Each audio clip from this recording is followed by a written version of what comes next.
Mi a glywais fod yr hedydd wedi marw ar y mynydd. Pe gwyddwn ni mai gwir y geiriau a wna giro wir ac arfer i gyrchu corff yr hedydd adre.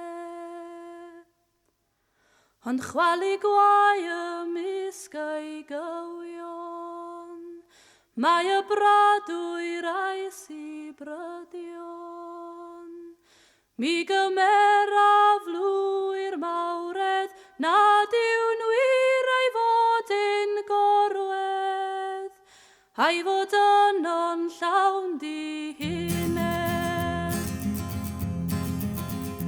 Mi awn ei fod ar y mynydd, ar dan I ledu a'i adenydd, a bod ei dithef yn o weithion, iddo ddodwy a'i freuddwydion, a gwireddu a'i'n gobeithion.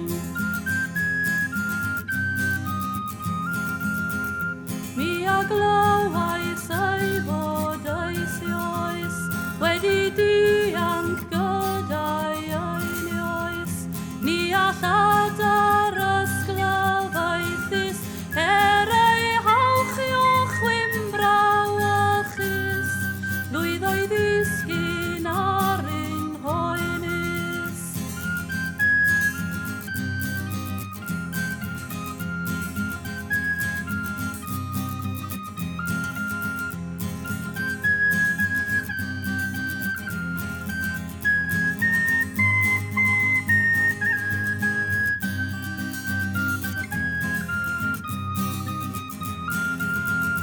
Mi a glywais fod yr arfog wrth i'n hogi'r cleddau finiog, ac yn ffyddlon o'i lleferydd ar y drym gwaith ar stormydd, yn dod yn haith I ôl i'r hedydd.